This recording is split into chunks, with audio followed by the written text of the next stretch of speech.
nahita ny herin'Andriamanitra ianao ka de variana ery mitolona sy miady amin'ny fiainana ity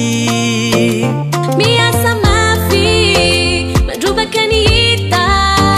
atao kitapoloka tsy mijery ny hafa sady tsy te alala manao erisetra fa feno fitiavantena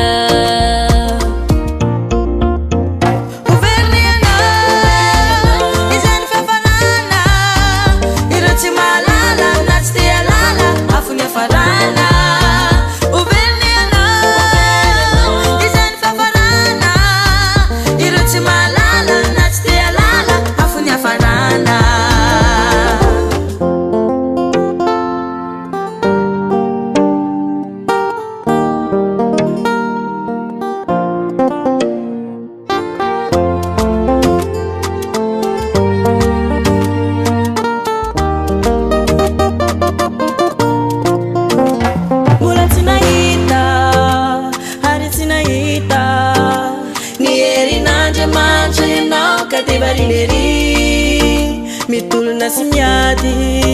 amin'ny fiainana ety miasa mafy mandrobaka ny hita atao kitapoloka tsy mijery ny hafa sady tsy te alala manao erisetra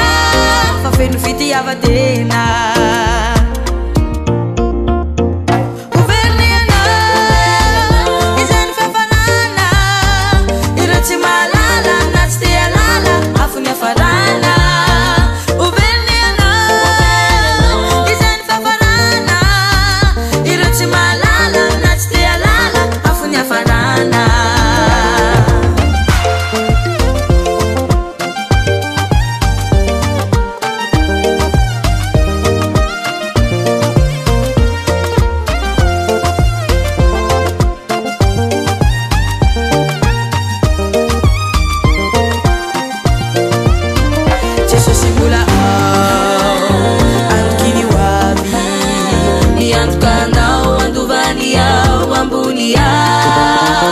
milatra izay paradisa tsara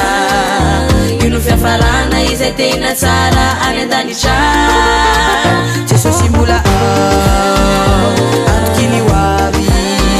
miantoka anao andovany ao ambony ao milatra izay paradisa tsara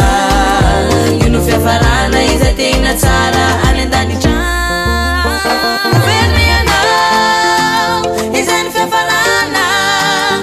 tsy malala na tsy te alala afony hafarana overiny anao izay ny fiafarana ireo tsy malala na tsy te alala afony hafarana